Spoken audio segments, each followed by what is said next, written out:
Welcome back, Indiana Sports Beat Radio here on this Thursday. It is February number 2. We're 2 days away from Kyler Staley's birthday. Happy birthday, Kyler Staley, as he joins us from thehoosier.com. What are you turning, 12? I am. It's actually 13th birthday. Finally a teenager. Right. Oh, he's a teeny bopper now. All right. Welcome. Man, this is a gigantic game coming up for Indiana. So many things are playing into it, of course. It's Purdue. That you could stop right there, but Purdue's number 1 in the country. Purdue's number 1 in the conference. Purdue has Zach Edey, and the Player of the Year award has almost been given to him by most of the media. Yet, to me, Trace Jackson-Davis, if he hadn't had that little stretch of that little bitty lull, which I think people are really holding against him, because he's had almost as many 30-point games. He's double machine. But Purdue is the number 1 team, and that matters. Winning matters. Indiana, bounced out of the rankings, back in now. But I think it's going to be an unbelievable matchup. Penn State's coach Michael Shrewsbury, who Penn State, of course, I believe, if I'm correct, Indiana lost to Penn State. They got pretty bad. And Penn State got drilled by Purdue by 22. Penn State coach Michael Shrewsbury said, best team in the country, best player in the country, best coach in the country. So it's going to be a very, very tall task. Indiana was able to pull it off last year. Zach Edey is a better player. Their front court is completely different with a couple of freshmen, but then you saw Mason Gillis just draining 3 after 3 last night as he knocked down a Purdue record 9 3-pointers. Yeah, really impressive by him. But no, I mean, this game, it can't get any bigger. It's easily the biggest game on Indiana's schedule this year. You could have made the argument North Carolina, but I mean, North Carolina is not what they were. But Purdue, they are the number 1 team. There's that huge rivalry going in. You've got the potential of Trace Jackson-Davis changing the voters in whoever votes for the Big Ten Player of the Year. You've got a chance for him to change their minds a little bit. Right now, I value winning like you. So I go with Zach Edey. I think if Trace Jackson-Davis could have been a little bit more consistent, maybe to start off the Big Ten season, you would have a closer race. But Trace Jackson-Davis has an opportunity here. If he outplays Zach Edey, I think you start opening up that conversation. But I mean, just environment alone, I mean, Assembly Hall is going Assembly Hall is going to be just rocking. There's going to be a lot of hate in that building. I mean, you're not going to be able to hear whistles. I mean, it's just going to be one of those games. It's got a special feel to it. Indiana lost to Maryland, snapped that, winning streak, which proves to me that, Indiana still has some stuff to work on. They're not going in this with a winning streak. They're going in with, just the mentality is they got to get back on track. And I think Indiana wants to prove something to, to the whole entire nation, because I mean, it's going to be a nationwide game. Purdue wants to prove while they're the best team in the nation, going into Assembly Hall and beating them would be huge. But I mean, it just can't get bigger. I mean, there's so many storylines you can go with it. It's just going to be a special game, and Indiana's just got to bring it. Absolutely, and that is something that they did not do at Maryland. I was not shocked at the loss, because I said on the show that day, I'm like, I do not expect Indiana to win this game. I don't care what the reasons are. Maryland plays well at home. They were 10-1 and losing only to UCLA, and now they're 11-1. So that is what it is. You just let that one. This is like the Minnesota game. You let that one go, you move forward. And you move forward. You've got enough time. You've got a home game that you have to protect home court. For one thing, in the Big Ten, Indiana's only one game above 500 in the Big Ten right now. I think they're 6-5. Yes. So they need that win for that reason. They need that that win to what that would do to their to their seeding for later on in the tournament. There's just so much importance than a recruiting standpoint. I know that Woody is not really recruiting Indiana. Indiana does not seem to be recruiting Indiana hard. There's a couple guys like Trent Sisley or Jalen Harrelson, but they're not. They're recruiting Flory Badunga, but that's probably not going to happen. But Purdue has done nothing but recruit Indiana hard. So there's some recruiting implications there, but I don't know how much really anymore. It used to be huge, but I don't know that that's the case anymore. I think it's huge to an extent. I would agree with you. It's not as big as what it used to be, but I mean, you're going to have, for example, Jalen Harrelson will be in attendance. So he will get a firsthand look, how Purdue and Indiana match up with each other. Obviously you can't say, win or lose is going to sway his decision either way, but he's going to get a feel of what, the program is with Purdue and, what the feel of the program is with Indiana. There's going to be a lot of guys there in attendance, guys that really, maybe aren't too familiar with the Purdue-Indiana rivalry. If Flory Badunga, we haven't gotten that confirmed yet, but if he's going to be there, he's definitely a guy that has no idea really about the Indiana-Purdue rivalry. He doesn't realize how big it is. So it's going to open up a lot of guys' eyes a little bit. There's going to be a lot of guys there in attendance that are going to get a firsthand feel of just the atmosphere of Assembly Hall. It's going to be a special game. I feel like you can just come up with a new storyline every single time, whether it be with recruits that are going to be there or whatnot. But Indiana, they got it. They got to play tough. They can't be missing shots like they did with Maryland. That's another thing that really screwed them. They got some good looks, but you got to put it in the basket at some point. The defense has got to be there. I'm curious to see how they match up with Zach Edey. I'm curious to see what Woodson's game plan is going to be, whether they double team him or not.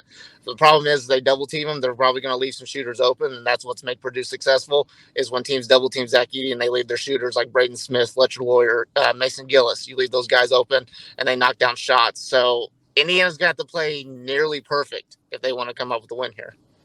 Yeah, here's a great stat from Taterology. It says the most points Purdue has given up this season is 70. That's very surprising if that is actually the case. I'll have to pull up the record, but that would be shocking. Yeah. If that is the case. My God, Indiana is going to have to score points because Purdue is going to score. They're not. I don't know. They're going to have to be creative with their scoring too. I heard they're going to have to concede. I think they have to I don't want to use the word concede, Zach Edey. Mm-hmm. You have to pressure him, but he's going to get his, unless you got some magical formula that nobody else has come up with this year. He's going to get his. So you can't let the rest of this team beat you. Last night, Mason Gillis knocks down 9 threes. You got these two freshmen. Even though they're freshmen, they played well. But I think that this is where they're really missing Xavier Johnson as well, too. If he was out there guarding one of these guys and getting up in their face, man, that would make it very, very tough on them. But that's what Indiana's going to have to do, play tough defense. I think that having Race Thompson in there at the same time with Trace, which they might do to try to double team, but to me, the lane seems like it's going to be clogged up a lot in this game, and it's going to be a perimeter game. And a battle between Zach Edey and whether it's Trace Jackson Davis or whomever. Yeah, and I think the guards for Indiana are going to have to step up in a major way. Last game, obviously they were a non-factor, and Trace Jackson Davis had to do most of the work. But, someone like Jalen Hood-Schifino, there's all the talk about the Purdue freshman. There's all this talk about Braden Smith. I think Jalen Hood-Schifino's got something to prove here going into this game. He's going to have to, obviously it's hard for us to say he needs to play like he did versus Ohio State. But he's got to have some kind of that production. He's got to have 80% of that type of production if Indiana wants to win this game. Like you said, having Xavier Johnson would be huge in this game. Having Xavier Johnson would be huge in a lot of Indiana's losses. But I mean, there's a good chance he's not going to play. I mean, there is a chance that he could play. We just don't know. But I mean, Jalen Hood-Schifino, Tamar Bates, Trey Galloway, those three guys have to really step up. The backcourt has to play really well if Indiana wants to win this game. Because, I mean, Trace Jackson Davis, like you said, the lane's going to be clogged. There's going to be shooters open. The guards are going to be open. They're going to be left open. They got to be able to knock down shots if Indiana wants to win this game. Here's an interesting stat. It's involving betting. Let's see.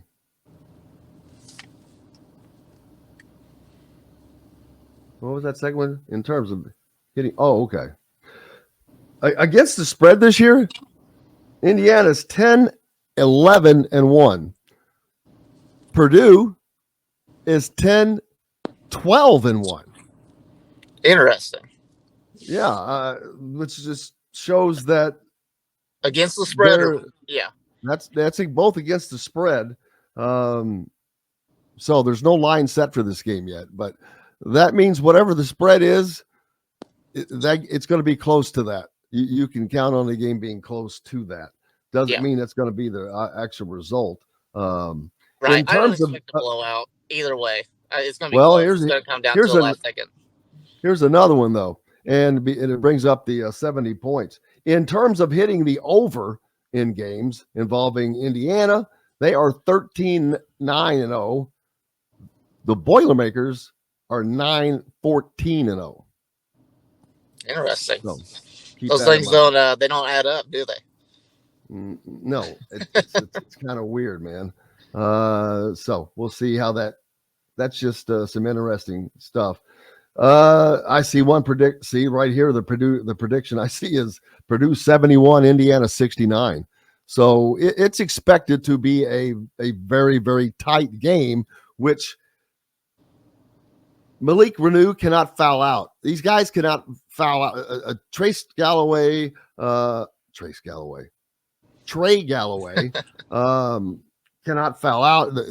They've got to be very smart. That's the one thing that Malik Renew in the last game, he picked up one of the dumbest fouls. He missed a shot around the rim, didn't get the rebound, and tried to and then fouled the guy who got the rebound. Dude, you're 80 feet from the other basket, and you're fouling, and you're picking up a dumb first half foul. They cannot do that stuff. They have got to play smart basketball. They've got to take care of the basketball, and they've got to hit shots. I mean, last night on the Hoosier.com cast, Robbie Eggers, I mean, it sounds simple, but he said, God, if they could just hit shots, they could win.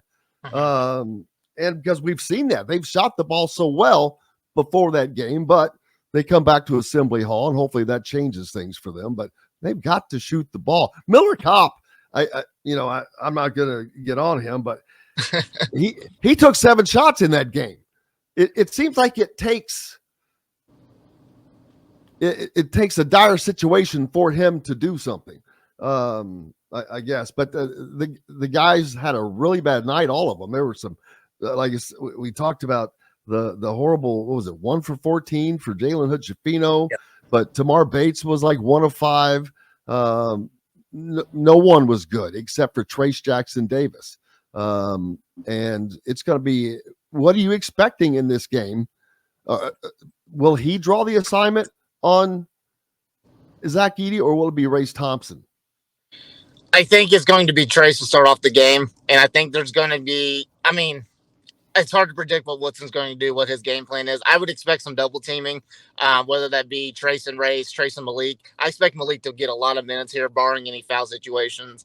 Like you said, he's got to be real disciplined on the floor of this game. They need him. He steps up into that, Michael Durr type of role where they need another big body to be on Zach Edey. Foul trouble in the front court is going to be a brutal thing for Indiana in this game. You remember last year, Trace Jackson Davis set most of the game because he was just in constant foul trouble. It was relied on the guards.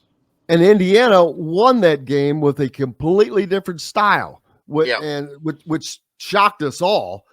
But it was because they had no perimeter game all season long, and then all of a sudden, Rob Fennessy, has the game of his life Yeah. and saves Indiana. It's going to take an effort like that again this year. That this is the type of game it's going to be. I think it's going to be a tight game, and somebody's going to have to step up, hit some shots, and Indiana has to have guys to do that. You just have to step up and hit shots. I don't care who it is, whether it's Miller Kopp, whether it's Jalen Hood-Schifino, Trey Galloway. It does not matter to me, but it's going to be interesting seeing the Zach Edey show and what they do with that. He's going to get his. He does not foul. He's going to get his, and he doesn't foul. So, and he's a good free throw shooter.